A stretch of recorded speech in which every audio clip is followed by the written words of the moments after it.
আমরা 1 মিনিট অপেক্ষা করি, সবাই জয়েন করুক।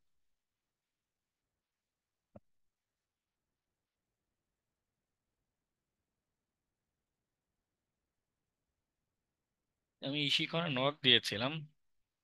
সেখানে কিছু একটা টেকনিক্যাল ডিফিকাল্টিস হচ্ছে মেবি, তাদের এর জন্য জুম প্রো অ্যাক্টিভ নেই।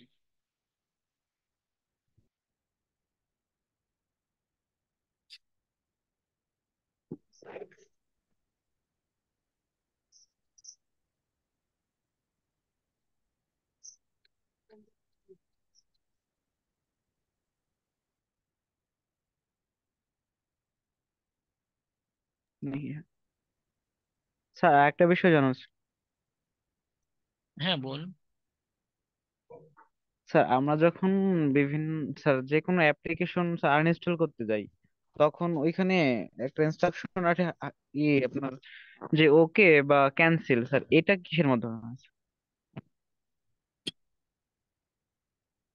ওটা ওই ভিতরেই কোড করা থাকে যে আমরা কি সত্যি আনইনস্টল করতে চাচ্ছি কিনা বা কেটে দিতে চাচ্ছি কিনা। উইন্ডোজে আমরা যেই গ্রাফিক্যাল যেই সফটওয়্যার গুলো দেখি, হ্যাঁ, এই যে ভিজুয়ালি বাটন টাটন থাকে, বেশি হয় কি আসলে জাভা অথবা সি শার্প এই ধরনের ল্যাঙ্গুয়েজে লেখা হয়ে থাকে। তো ওখানে জাভা ল্যাঙ্গুয়েজেরই কিছু ইনস্ট্রাকশন বা ফাংশন থাকে। এই ফাংশন নিয়ে যখন আলোচনা করব তখন আরেকটু ক্লিয়ার হবে এটা আপনাদের, যে কিভাবে ঘটনাটা ঘটে। স্যার হচ্ছে যেমন যেমন স্যার আমাদের মোবাইল ফোনে স্যার, যেমন আমরা যদি কোনো অ্যাপ্লিকেশন আনইনস্টল করতে যাই, তখন দেখা যায় যে, স্যার ক্যান্সেল বা ওকে ওকে দিলে হয় কি আনইনস্টল কমপ্লিট হয়।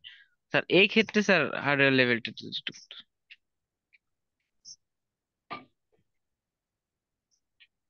এখানে আমাদের যে অপারেটিং সিস্টেমটা আছে, অ্যান্ড্রয়েডেও তো আমাদের ওএস থাকে, তাই না? অপারেটিং সিস্টেম কি বলে, মার্শম্যালো, বা এখন তো লেটেস্ট আর কি নাম, যাই হোক, কোন একটা খাবারের নামই দেয়া।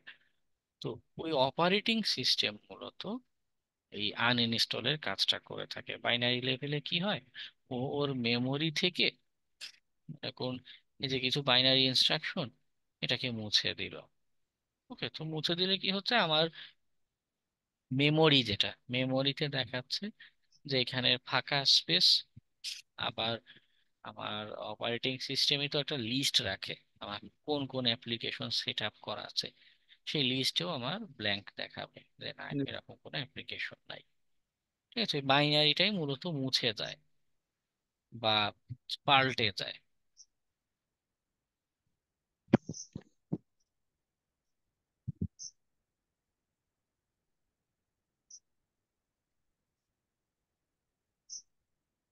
ওকে, একজন আজকে আপনি আহ গত 2 ক্লাসে ছিলেন না, ঘটনা কি, কোনো ইস্যু? স্যার আমি একটু দেশের বাইরে গেছিলাম স্যার, ইন্ডিয়া গেছিলাম স্যার, এই জন্য ক্লাস করতে পারিনি। ওকে, আমি আজই আসছি স্যার, আজকে সন্ধ্যায় আসছি এবং এসে আচ্ছা আচ্ছা, ঠিক আছে। আগুন। আচ্ছা, গ্রুপে মেসেজ দিলাম, তাও অনেকেই নাই। আমরা আমাদের আলোচনা আবার শুরু করি। একটু আগে হাসান হৃদয় একটা কোশ্চেন করছিল যে আমার আহ, কি বলে, যে ল্যাঙ্গুয়েজ যে আমরা ব্যবহার করছি, চ্যাট জিপিটি যে ব্যবহার করছি, ওর ব্যাকগ্রাউন্ডে কি ঘটে। সেখানেও যে বলছিলাম যে আমরা চ্যাট জিপিটি যে ব্যবহার করছি, ওর ব্যাকগ্রাউন্ডে পাইথন, সি প্লাস প্লাস, সব তো একটা ল্যাঙ্গুয়েজে, বিশাল বড় প্রোগ্রাম তো একটা ল্যাঙ্গুয়েজে পুরোটা লেখা যায় না। কিছু পার্ট দেখা যায় এরকম সি প্লাস প্লাস এর মতো ল্যাঙ্গুয়েজে লেখা, কিছু অংশ পাইথনের মতো ল্যাঙ্গুয়েজে লেখা। ঠিক আছে, তো সে আবার কি করছে, অ্যাসেম্বলি ল্যাঙ্গুয়েজে আপনার ইনস্ট্রাকশনটাকে কনভার্ট করছে, বা সরাসরি অ্যাসেম্বলি, কিছু পার্ট অ্যাসেম্বলিতে যায়। এখানে মূলত যেটা হয়, ওর কাছে যেই ডাটা সেট থাকে, হ্যাঁ, এরকম বিভিন্ন নোড ক্রিয়েট হয়ে থাকে, ডাটা সেট হয়ে থাকে, ওইটার বেসিসে ডিসিশন নেয় যে আচ্ছা কোনটা রিপ্লাই দিলে বেটার হয়। ঠিক আছে, এখান থেকে ফিল্টার করে দেখা যায় যে সে ভাবে যে না, এরকম দুইটা রেসপন্স, এখান থেকে এই রেসপন্সটা আপনার কাছে পাঠালে বেটার। মানে এটা হচ্ছে ওভারঅল প্রসেস, কিন্তু এই যে ক্যালকুলেশনটা যে করছে, হ্যাঁ, এই যে এখানে যে ক্যালকুলেশন গুলো করছে কোন রেসপন্স আপনাকে দিবে, এই যে ডিসিশন নিচ্ছে, হ্যাঁ, এর ব্যাকগ্রাউন্ডে যে প্রসেসটা, এই ব্যাকগ্রাউন্ড প্রসেসটা মূলত যে অ্যাসেম্বলি ল্যাঙ্গুয়েজে, কম্পিউটারের ভিতরে হচ্ছে, অ্যাসেম্বলি ল্যাঙ্গুয়েজে কনভার্ট হচ্ছে, সে বাইনারিতে কনভার্সন করে দিচ্ছে। ওকে।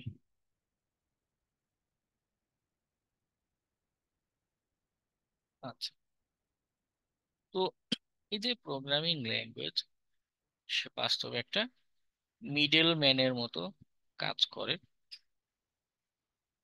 সে আমার কথা, আমার ভাষাটাকে কম্পিউটারের ভাষায় রূপান্তর করে দিচ্ছে। তো এই যে রূপান্তর যে করে দিচ্ছে, অধিকাংশ ল্যাঙ্গুয়েজেরই কি হয়, মানে কনসেপ্টটা একই। অধিকাংশ programming language, first generation last জেনারেশনের যে কথা বলছিলাম, হ্যাঁ, third generation language, fourth generation language, fifth জেনারেশনের যে ল্যাঙ্গুয়েজ, এখানে জেনারেশন বাই জেনারেশনে যেটা হয়েছে, যেমন ফিফথ জেনারেশনের ল্যাঙ্গুয়েজ গুলো অনেকটা ইংলিশের মতো, অনেকটা ইংরেজি ভাষার মতো, অনেকটা, পুরোপুরি ইংরেজি ভাষা না কিন্তু অনেকটা ইংরেজি ভাষার মতো। তাতে করে সুবিধা কি হচ্ছে, আমাদের জন্য বলতে সহজ। ফার্স্ট জেনারেশনের যে ল্যাঙ্গুয়েজ গুলো, হ্যাঁ, তখনকার দিনে ছিল কোবল ল্যাঙ্গুয়েজ, ছিল কোবল, তারপরে প্যাসকেল ছিল, হ্যাঁ, ওগুলো অনেকটা অ্যাসেম্বলি ল্যাঙ্গুয়েজের মতো, মানে অনেকটা সিস্টেম লেভেলের ল্যাঙ্গুয়েজের মতোই। এখন ওটা বোঝাও কষ্ট, লেখাও কষ্ট। যারা অনেক সিনিয়র প্রোগ্রামার, যারা তারা তাদের প্রোগ্রামিং এ ক্যারিয়ার শুরুই করেছে দেখা যায় কোবল, বেসিক, প্যাসকেল এরকম ল্যাঙ্গুয়েজ দিয়ে। যাই হোক, তো জেনারেশন বাই জেনারেশনে যেটা হয়েছে, আমাদের জন্য ল্যাঙ্গুয়েজটা সহজ হয়েছে, অনেকটা ইংরেজি ভাষার কাছাকাছি আনার চেষ্টা করা হয়েছে, যেন আরো সহজে ইনস্ট্রাকশনটা দিতে পারি।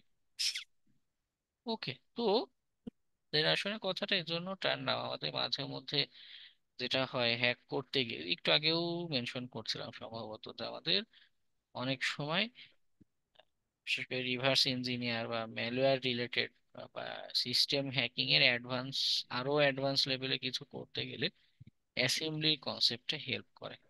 তো যদি আপনাদের কারো সময় থাকে আলাদা করে এটা নিয়ে আরেকটু ঘাটাঘাটি করতে পারেন, শিখতে পারেন।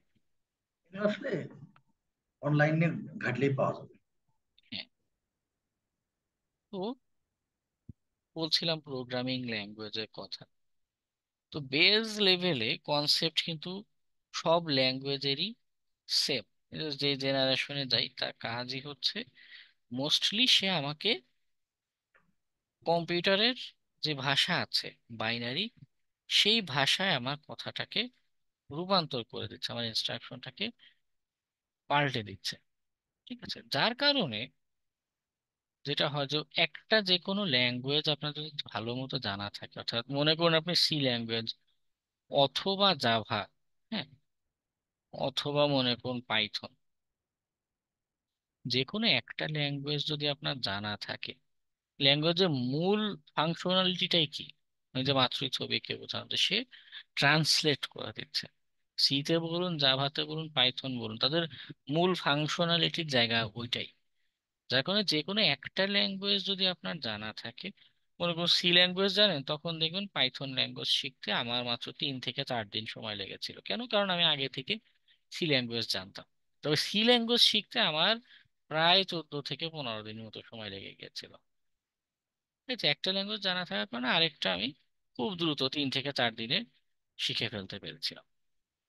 ওকে, তবে এখনো মানে শেখা বলতে ল্যাঙ্গুয়েজের কনসেপ্ট এটা, কারণ এই যদি আমি বলি যে শিখে ফেলেছি, এটা অন্য অন্য অর্থ দাঁড়াতে পারে।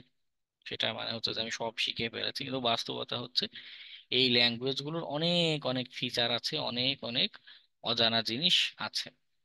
ওকে, যা সব আমি জানি না, আমি পুরোটা 100% জানি না। ওকে, তো আবার আমাদের আলোচনায় আসি। যেটা হচ্ছে যে একটা ল্যাঙ্গুয়েজ জানা থাকলে আরেকটা বুঝতে খুব সহজ হয়। কেন হয়? কারণ এদের মূল কনসেপ্ট বা সিনট্যাক্সটা ভিন্ন হয়, মূল কনসেপ্ট একই থাকে। ওকে, এটাও একটা উদাহরণ দিয়ে বোঝাই। সাপোজ আমরা বাংলায় একটা শব্দ যদি এভাবে লিখি যে আমি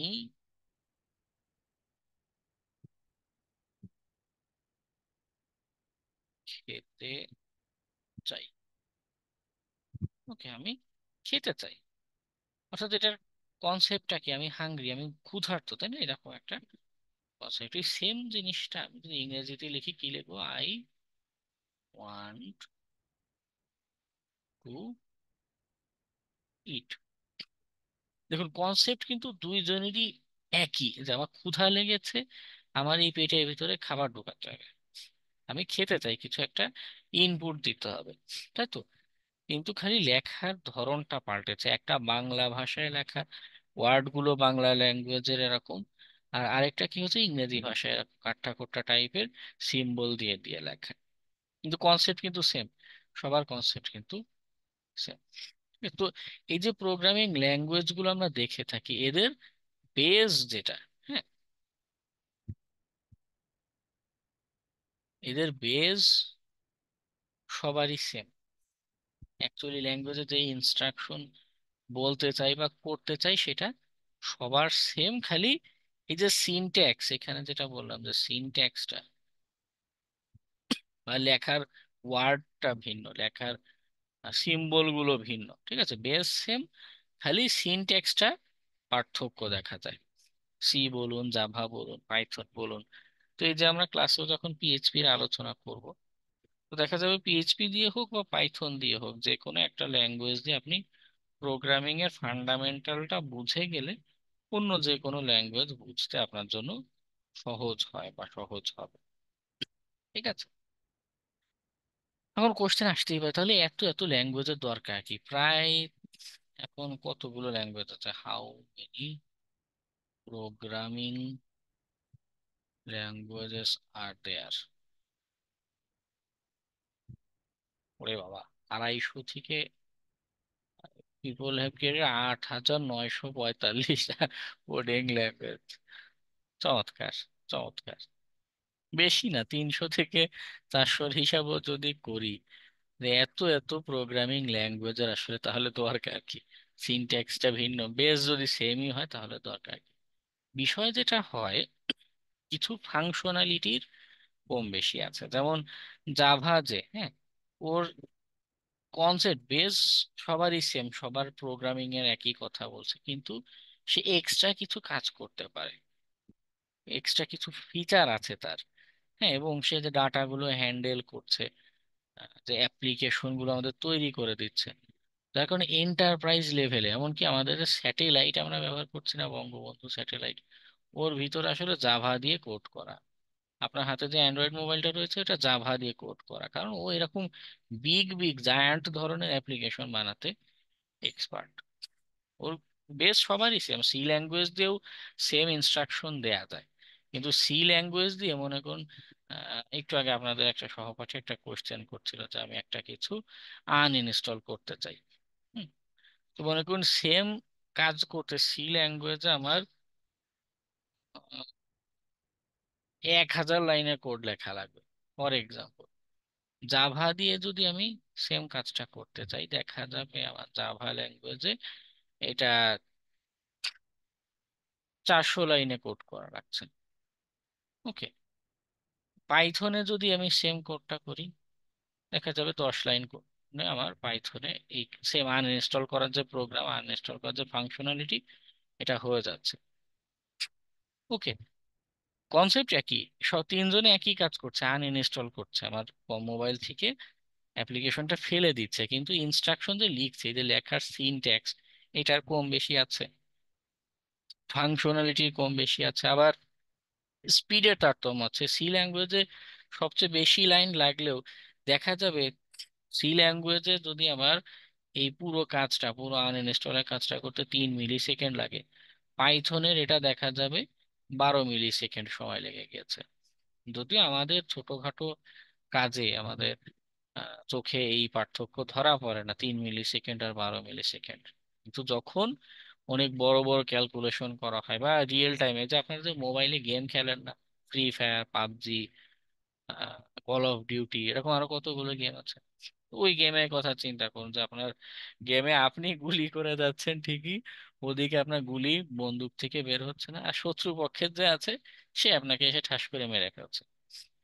সিম্পল, বেশি না, মাত্র 1 মিলি সেকেন্ডের ডিফারেন্স হয়েছে। আপনার বাটনে ক্লিক করেছেন, গেমস এর বাটনে, কিন্তু 1 মিলি সেকেন্ড পরে গিয়ে গেমস এর প্লেয়ার যে তার বন্দুক থেকে গুলি বের হয়েছে, ব্যাস। সামান্য একটু পার্থক্যের জন্য আপনাকে কি করতে, মেরে ফেলতে পারে, তাই না? সেম, এগুলো হচ্ছে প্রোগ্রামিং এর একটা ইস্যু বা কনসেপ্ট, যে সময়ের যে তারতম্য ঘটে তার কারণে পারফরমেন্স ফল করে বা পুরো ঘটনা পাল্টে যেতে পারে। তো এরকম বিভিন্ন ফিচার, তা কেউ এন্টারপ্রাইজে ভালো সাপোর্ট দিতে পারে, কারো লাইন কম লাগে, আবার কারো এক্সিকিউশনের সময় কম লাগে। তো এরকম বিভিন্ন ফিচারের কম বেশি আছে। তো দেখা যায় পাইথন দিয়ে আমাদের মেশিন লার্নিং যেটা আছে বা আর্টিফিশিয়াল ইন্টেলিজেন্স যেটা আছে এই রিলেটেড কাজ করা সহজ হয়, বা বিভিন্ন এর কি বলে লাইব্রেরি আগে থেকে তৈরি করা আছে, যার কারণে দেখা যায় 10 লাইনে আমি যেই কাজ করতে পারছি সি ল্যাঙ্গুয়েজে সেটা করতে আমার 10,000 লাইন লাগছে, কোড লেখা লাগছে, তাই না? তো এরকম বিভিন্ন ফিচারের কম বেশি হয়, তারতম্য হয়, সেটা ঠিক আছে, কিন্তু বেজ সবারই সেম, সবাই আমার একটা ইনস্ট্রাকশন মেনে কাজ করছে, বা আমি তাকে যে ইনস্ট্রাকশন দিচ্ছি সেটাকে কম্পিউটারের ভাষায় বাকি কি করছে, পাল্টে দিচ্ছে। ওকে।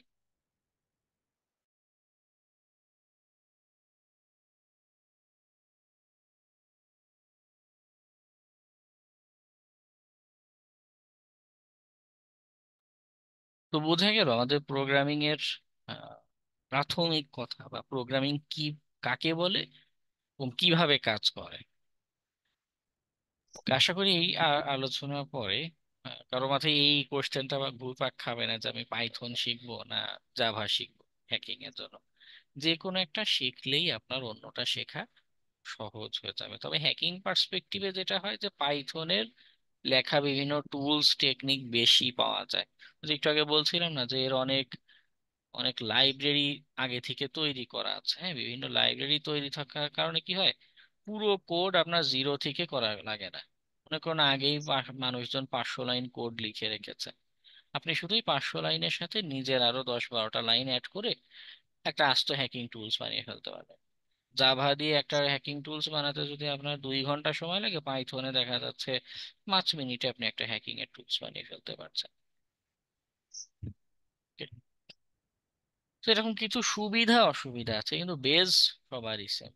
একটা ল্যাঙ্গুয়েজের কনসেপ্ট বুঝলেই আরেকটা দিয়ে আমরা আরেকটা শিখতেও পারবো, এবং দেখে কিছুটা হলেও আইডিয়া করতে পারবো যে আচ্ছা এই ল্যাঙ্গুয়েজটা এরকম এরকম কাজ করছে, এরকম কিছু একটা ঘটনা ঘটাচ্ছে। ওকে,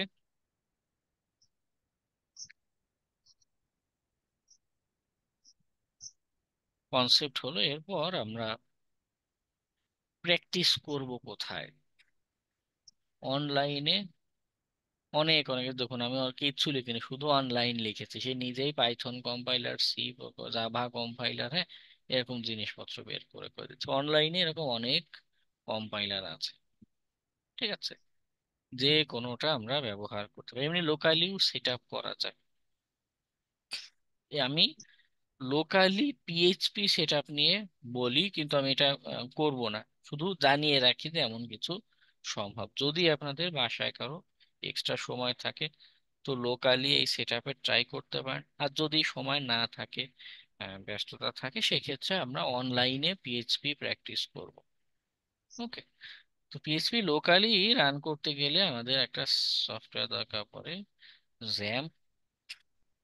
হ্যাঁ, এটা ডাউনলোড ইজি জিনিস, ডাউনলোড করে ডাবল ক্লিক করলে আপনার সেট আপ হয়ে যাবে। তো যেটা করতে হয়, এই সফটওয়্যারটার যখন আপনি রান করবেন উইন্ডোটা এরকম দেখাবে,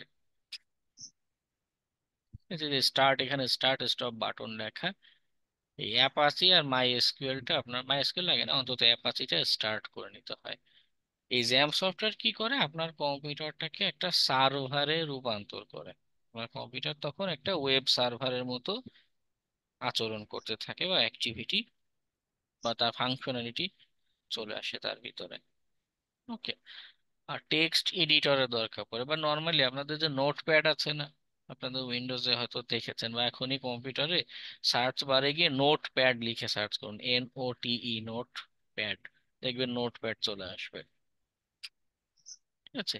এইখানেও আমরা কোড লিখে প্র্যাকটিস করতে হবে, তবে সেটা আসলে বেটার না, নোটপ্যাডে অনেক কি বলে, এত সুন্দর না, প্রোগ্রামিং এর জন্য সে আসলে পারফেক্ট না। এক্ষেত্রে আর একটা সফটওয়্যার দরকার যেখানে আমরা কোড লিখবো। একটা তো আগে জ্যাম্প সেট আপ দিলাম, জ্যাম্প হচ্ছে আমার কম্পিউটারকে সার্ভারে রূপান্তর করছে। আর ভিজুয়াল স্টুডিও কোড হচ্ছে আমাদের টেক্সট এডিটর, যার ভিতরে বসে আমরা কোডটা লিখবো। ঠিক আছে, কোড লিখবো এই ভিজুয়াল স্টুডিও কোডের ভিতরে। তো এটাও ডাউনলোড করা সহজ একদমই। এখানে গেলে এই যে ডাউনলোডের পেজ আসবে, ডাউনলোড করে রান করবেন, হয়ে যাবে। ওকে, এটা হচ্ছে তারা লোকালি নিজেদের কম্পিউটার রান করতে চান, যদি মনে চায় এই দুইটা সেট আপ করে রান করতে পারেন। স্যার এটা কি লিনাক্স এর মধ্যে রান করব নাকি উইন্ডোজ? যে কোনো লিনাক্সেও করা যায়, উইন্ডোজেও করা যায়, দুই জায়গায়। ওকে। আর যদি এই প্রসেস কঠিন লাগে, তাহলে আমরা অনলাইনে অনেক কম্পাইলার পাবো, PHP অনলাইন কম্পাইলার। ঠিক আছে, দেখুন এরকম অসংখ্য সাইট আছে যেখানে গিয়ে আমরা PHP কি করতে পারি, প্র্যাকটিস করতে পারি। ওকে। যে কোনো একটা সাইটে গিয়ে ট্রাই করতে পারেন। তবে একটা যেটা হয় আমার অভিজ্ঞতা দেখে, যেহেতু অনলাইন সাইট, মানে এদের কিছু ফাংশনালিটি কম বেশি থাকে। তাই বলে তার মানে আবার এমন না যে আমরা একদমই প্র্যাকটিস করতে পারবো না। করতে পারবো, কিন্তু মাঝে মধ্যে হয় কি, মানে এটাও তো একটা ওয়েবসাইট, এখানে যদি চাই, গতদিনও সম্ভবত এই সাইটে আমরা HTML ট্রাই করছিলাম, তাই না, এখানে আউটপুট আসছিল।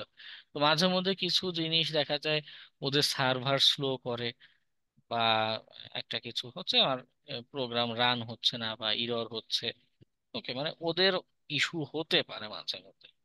তো মনে করুন programmist.com-এ আপনার প্রোগ্রাম রান হচ্ছে না, ওদের সাইট স্লো, ইরর হচ্ছে, সেই ক্ষেত্রে আরো অসংখ্য সাইট তো আছে, আপনি যে কোনো ডব্লিউএইচ স্কুলেরও ডেডিকেটেড একটা যে PHP কম্পাইলার সাইটই আছে, এখানে গিয়ে ট্রাই করতে পারেন।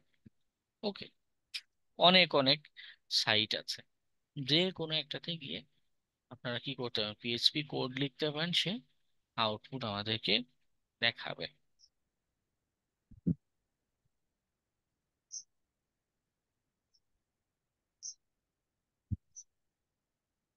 তো আমি ক্লাসে বোঝানোর সুবিধার্থে এই রেপেল সাইটটা ব্যবহার করি, কারণ আমি লগ ইন করে স্ক্রিন শেয়ার দিচ্ছি। ওর আবার লগ ইনের দরকার পড়ে, লগ ইন ছাড়া ওকে ব্যবহার করা যায় না।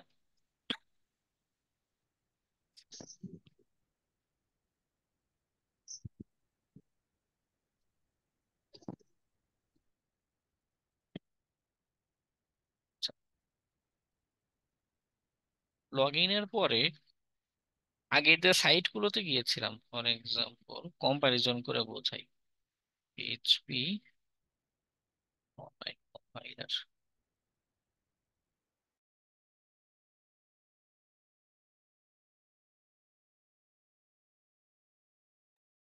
এই সাইটে কি হচ্ছে, আমার সব সামনেই আছে, এখানে যা লিখবো তাই আমার ডান দিকে আউটপুট আকারে আসতে থাকবে। ঠিক আছে, এটা একদমই সিম্পলিস্টিক একটা অ্যাপ্রোচ। রেপেল সাইটটা কি করে, অনলাইনে আমাদের একটা ফোল্ডার মতো দিয়ে দিবে, সেইখানে আমরা আরো অ্যাডিশনাল ফাইল টাইল নিয়ে রেখে, মানে অনেকটা ওয়েব সার্ভারের মতো ফিল আসতে থাকবে ওয়েব সার্ভারের মধ্যে ডেভেলপমেন্টের জন্য। ওকে। তো আমি যে PHP ক্রিয়েট রেপেলে যদি যাই, এখানে ক্লিক করি, আমার এই যে উইন্ডোটা আসছে, এই যে উইন্ডোটা এসেছে, কি লাগবে, PHP ওয়েব সার্ভার নিব, কিছু একটা টাইটেল দিতে বলছে, আমরা দেই এটা কিছু ক্রিয়েট রেপেল।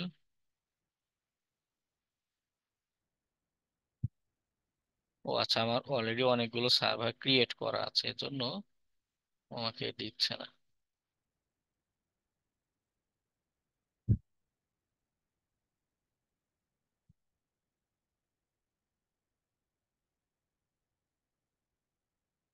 আমি নিউ ক্রিয়েট দিলাম, কি চাচ্ছি, PHP ওয়েব সার্ভার।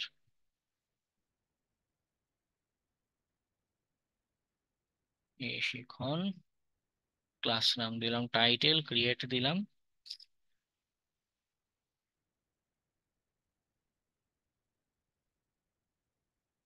এখানে তিনটা জিনিস একসাথে চলে আসবে। বাম দিকে যে আমাদের যে ফাইল গুলো, হ্যাঁ, আমার সার্ভারে এরকম একাধিক ফাইল থাকে। গতদিন আপনারা এইচটিএমএল করেছেন না? সার্ভারে কি হয়, এইচটিএমএল ফাইল থাকে, ওর সাথে সাথে মনে করুন আপনার যে লগ ইন ফাইলটা ক্রিয়েট করেছেন, লগ ইন ডট এইচটিএমএল। তো আমার সুবিধা কি, এখানে এইচটিএমএল পিএইচপি যা যা ফাইল আছে সব একসাথে আমি এখানেই ক্রিয়েট করতে পারি। এই মাঝখানে এখানে কোড লিখবো, আর ডান দিকে আমাকে একটা ভার্চুয়াল ব্রাউজার দিবে। এই অনেকটা এটার মতো, এখানে যেরকম আউটপুট দেখাচ্ছিল, এখানে একটা ভার্চুয়াল ব্রাউজার দিবে। ওকে, সেই ব্রাউজারে আমাদের আউটপুট গুলো দেখাতে থাকবে, আসতে থাকবে। তবে এই রেপেল সাইটটাও যেহেতু ফ্রিতে আমাদের ব্যবহার করতে দিচ্ছে, এরও কিছু লিমিটেশন আছে। কিছু শিক্ষার্থী দেখেছি কমপ্লেন করে তাদের এই সাইটে মাঝে মধ্যে কোড রান হয় না। ওকে, যদি আপনার কোড রান না হয়, আরো সাইট তো আছে, যে কোনো একটা সাইটে গিয়ে প্র্যাকটিস করতে পারেন, অথবা লোকালি সেট আপ করে নিতে পারেন। ঠিক আছে, খালি যেটা আমার অপছন্দের সেটা হচ্ছে যে অ্যাসাইনমেন্ট দেওয়ার পরে অ্যাসাইনমেন্ট না করে, বাসায় অ্যাসাইনমেন্ট না করে ক্লাসে এসে এক্সকিউজ দেয়া, যে অমুক সাইটে তো আমার কি বলে কোড রান হয়নি। কথা হচ্ছে গুগলে সার্চ করলে লাখ লাখ ওয়েবসাইট দেখাচ্ছে, তো 1 লাখ ওয়েবসাইটের ভিতরে একটা সাইটও কি ছিল না যেখানে আপনার কোড রান করা যেত? বা তাও না হলে অন্তত নিজের কম্পিউটারে পিএইচপি সেট আপ করে কি রান করা যেত না? যেত। ওকে, তো টাইপের অ্যাক্টিভিটি যেন না দেখি। আমাদের প্রোগ্রামিং এর একটা এক্সাম্পল ছোট করে দেখাই। টেক্স ডট পিসি, এই যে পিএইচপি যে ল্যাঙ্গুয়েজ, আমরা এইচটিএমএল লিখেছিলাম না? এইচটিএমএল এ যেভাবে শুরু আর শেষ ডিফাইন করে দিতে হয়েছিল, হ্যাঁ, পিএইচপি ল্যাঙ্গুয়েজে কি করা লাগে, শুরু আর শেষকে এভাবে ডিফাইন করে দেওয়া লাগে, যে এইখানে আমার পিএইচপি শুরু, এইখানে আমার পিএইচপি শেষ। ঠিক আছে, সব ল্যাঙ্গুয়েজ আবার এরকম লাগে না, পাইথন বা জাভা ওদের এবার এরকম লেখা দরকার পড়ে না। তো পিএইচপি তে আমি কি করতে পারি, ইকো গুড নাইট,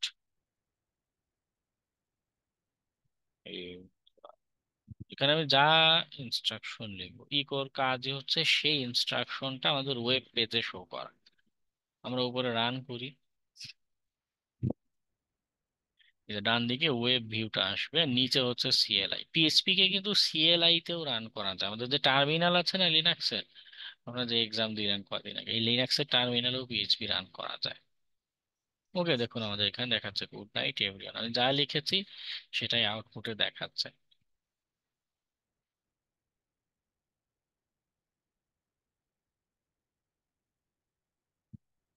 ওকে, আজকে খুব বেশি আর যাবো না, আহ, এতটুক থাকুক। এই পর্যন্ত রেপেল বা কোন একটা সাইটে গিয়ে আপনারা প্রোগ্রামিং এর প্রাথমিক ধারণাটা আশা করি, বা কনসেপ্টটা আশা করি বুঝে গিয়েছেন। খালি বেসিক একটা লাইন কোড রান করবেন, যা নিজেকে যাচাইয়ের জন্য, আচ্ছা প্রোগ্রামিং কি জিনিস সেটা আমি বুঝি, এবং যে কোনো একটা সাইটে গিয়ে বেসিক একটা লাইন পিএইচপির কোড আমি রান করতে পারি। ঠিক আছে, এই কাজটুকু আহ, আজকে আপনারা করবেন। নেক্সট ক্লাসে আমরা প্রোগ্রামিং এর আরো যে সকল কনসেপ্ট আছে, বা এই যে কম্পিউটারে আমরা যে ইনস্ট্রাকশন গুলো দেই, বলছিলাম যে বিভিন্ন রকমের ইনস্ট্রাকশন আমরা এখানে দিয়ে থাকি, সেই ইনস্ট্রাকশন গুলো কি, কিভাবে দেয় এবং কিভাবে কাজ করে, এই বিষয়গুলোতে আমরা ডিপ ডাইভ দিব নেক্সট ক্লাস থেকে। ঠিক আছে, এক ক্লাসে তো হবে না, 2টা ক্লাস লেগে যাবে মিনিমাম, দুইটা দুইটা 3টা ক্লাস লেগে যাবে আমাদের এই প্রোগ্রামিং এর কনসেপ্টটা বুঝতে। ওকে, এবং যদি কেউ পাইথন স্টার্ট করতে চান, সেক্ষেত্রে আমি আমি আমার আমি গত ক্লাসেও বলেছিলাম যে আমার ইউটিউবে পাইথনের প্লে লিস্ট আছে। যদি কেউ চান যে না আমি পিএইচপি দিয়ে ক্লাসে হয়তো পিএইচপির আলোচনা হবে শিখবেন, আর চাচ্ছেন যে না পাইথনটাও শিখে ফেলবেন পাশাপাশি, ইউটিউবে প্লে লিস্ট দেখতে পারেন। তবে যদি মনে হয় যে না, কনফিউজড হয়ে যাবেন, দুইটা একসাথে প্যারালালি শিখতে পারবেন না, সেক্ষেত্রে দরকার নেই। শুধু ক্লাসে পিএইচপির আলোচনা করছে এটাই শিখতে থাকুন। পিএইচপি আলোচনা হলে এর পরে গিয়ে আপনি একা একা পাইথনের ভিডিওগুলো দেখে নিন। ওকে। স্যার একটা কোশ্চেন। হ্যাঁ, বল। স্যার পাইথনের যে বিষয়টা বললেন, এখন কি স্যার পাইথন কি সম্পূর্ণ শিখতে হবে নাকি, মানে সম্পূর্ণ শেখা প্রয়োজন কিনা ভবিষ্যতের জন্য? না না, এখন এখন সম্পূর্ণ শেখা দরকার নেই। কারণ যেটা হবে, কারণ আমাদের হ্যাকিং এরও অনেক আলোচনা আছে, বিভিন্ন টেকনিক আছে, তো সম্পূর্ণ পাইথন শিখতে গেলে অনেকটা সময় লেগে যাবে। মিনিমাম 6 মাস 1 বছর, এবারে যে হিসাবে বলছি 6 মাস 1 বছর লেগে যাবে শুধু পাইথনের কনসেপ্ট সবগুলো ভালোভাবে বুঝে উঠতে। ওকে। তবে যতটুক মানে যেই কনসেপ্ট গুলো না জানলেই নয়, যেটা না জানলে আমরা হ্যাকিং টুলস গুলোর মেকানিজম বুঝবো না, বা দেখা যাবে ছোটখাটো নিজে স্ক্রিপ্ট লিখতে পারছি না, তো ওর জন্য আমাদের মিনিমাম একটা লেভেল পর্যন্ত দরকার। সেগুলোই ক্লাসে, সেই কনসেপ্ট গুলো ক্লাসে বলবো। ওকে। এবং আলাদা করে ইউটিউবে আমি পাইথনের ওগুলো আপলোড করে রেখেছি। ওকে। স্যার আরেকটু ছিল। যে হ্যাঁ, বল। আমাদের তো জি স্যার, ওই আসলে যে মূল বিষয় হচ্ছে মানে এথিক্যাল হ্যাকিং এর, তো আমাদের ওটার উপরেই থাকা দরকার। পাশাপাশি যেগুলো লাগে সেগুলো তো আমরা হ্যাঁ হ্যাঁ হ্যাঁ, মানে আপনার কাছে স্টেপ বাই স্টেপ পাচ্ছি, অন্তত হ্যাঁ ধারণা পাচ্ছি। হ্যাঁ হ্যাঁ, এই জন্যই মানে হ্যাকিং এর জন্য যতটুকু মানে সিকিউরিটি পার্সপেক্টিভে যে বিষয়গুলো দরকার সেগুলোর আলোচনাই মূলত স্যার আপাতত। আর আপনার তা তো না মনে হলে হয় ইউটিউব চ্যানেলে পিএইচপি নিয়ে কোনো ভিডিও নাই মনে হয়, তাই না? না না, পিএইচপি লেখা- ভিডিওগুলো নেই, পাইথনের ভিডিওগুলো আছে। জি জি জি। এমনি পিএইচপি যদি আরো শিখতে চান সেক্ষেত্রে পিএইচপির বাংলায় ভালো ভালো ভিডিও পাবেন। আমি দেখেছি পিএইচপি নিয়ে বেশ কিছু মানুষ ভিডিও আপলোড করে। পাইথনে তেমন দেখিনি, বা পিএইচপি বা পাইথন যাই ভিডিও আছে সবাই আসলে ডেভেলপমেন্ট পার্সপেক্টিভ, ওয়েব ডেভেলপার হবেন ওই পার্সপেক্টিভে আলোচনা করে। তো ওগুলো জি ভালো, ওগুলো শিখে রাখলে ক্ষতি নেই। জি টেকনোলজি জি। যাই শিখবেন কোনো ক্ষতি নেই। যদি সময় থাকে এক্সট্রা, তো আমি অবশ্যই রেকমেন্ড করব এই ধরনের ভিডিওগুলো দেখা। খুব বেশি সময় না, 7-8 ঘন্টা এরকম, বা 4-5 ঘন্টার কিছু ভিডিও আছে। টোটাল ভিডিও প্লে লিস্টের সাইজ দেখতে পারেন, দেখে একটু প্র্যাকটিস করলে আপনারই জানা হবে। বিশেষ করে অ্যাপ্লিকেশন সিকিউরিটির যে কনসেপ্ট গুলো আছে এগুলো ধরতে সহজ হবে। যদি সময় থাকে শিখতে পারেন, আর যদি একান্তই অসুবিধা হয় সেক্ষেত্রে ক্লাসের যা যা আলোচনা করছে এতটুক এনাফ।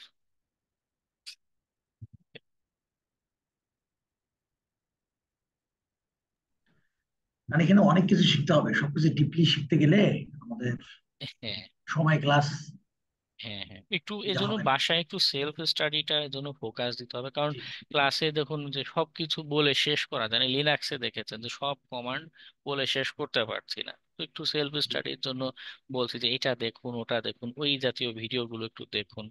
ঠিক আছে, এগুলো দেখলে আপনাদেরই কনসেপ্ট ক্লিয়ার হবে, টেস্টিং বা কাজ করতে সহজ হবে।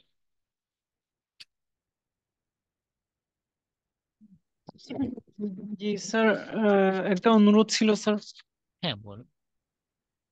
স্যার এর আজকের আজকের আগের অ্যাসাইনমেন্টটা আমরা তো রেডি করে যথাসময়ে রেডি করে রেখেছিলাম, কিন্তু সঠিকভাবে আপলোড করতে পারিনি। ও আমার এই টার্ন ইন দিয়ে সঠিকভাবে সাবমিট করতে পারিনি। হ্যাঁ, আমি তো মাত্রই স্যার, গিয়েছিলাম, মার্কস নিচ্ছে না ওখানে, আমি ট্রাই করলাম, মার্কস নিচ্ছে না।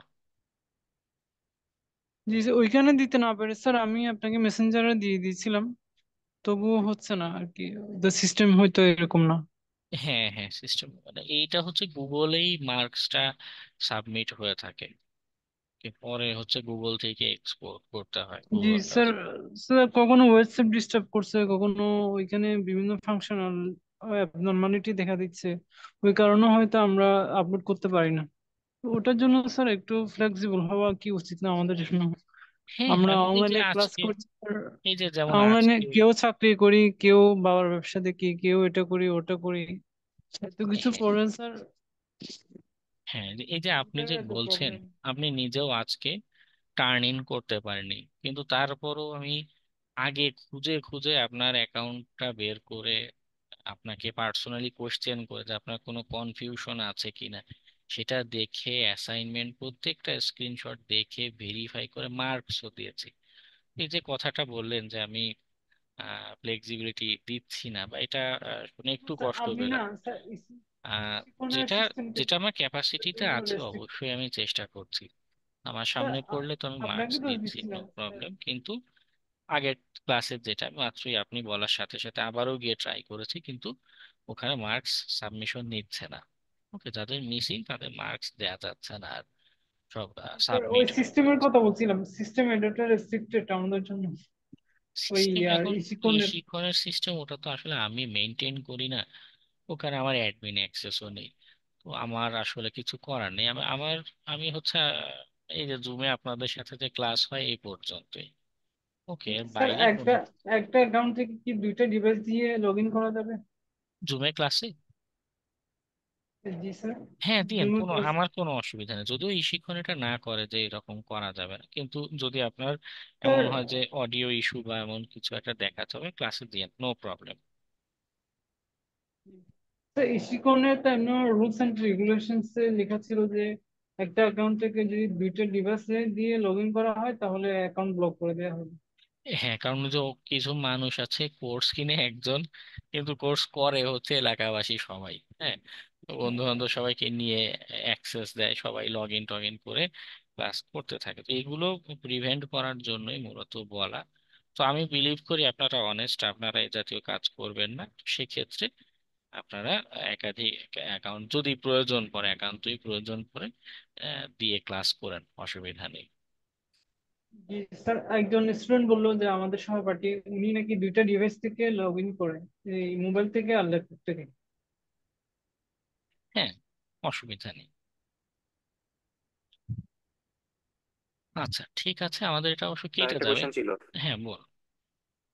স্যার বিএস কোডে যদি আমি কোনো এক্সটেনশন ইউজ করি মানে পিএইচপি কোড গুলাকে রান করার জন্য, তবে কাজ করবে? এক্সটেনশন গুলো মেইনলি হচ্ছে ওই যে আমরা লেখার যে সিনট্যাক্স, অটো সাজেশন, এই কাজগুলো করে। ইন্টেলিজেন্স যেটা ওই টাইপের কাজ করে। রান করতে গেলে ওই জ্যাম্প বা লোকালি পিএইচপি ইনস্টল, মানে অ্যাপাচি সার্ভার পিএইচপি এগুলো ইনস্টল করা লাগবে। পিএইচপির সিস্টেমটা একটু ভিন্ন। এরকম সার্ভার সফটওয়্যার না থাকলে ও আসলে রান করতে পারে না। পিএইচপিটা মূলত কোথায় রান হয়?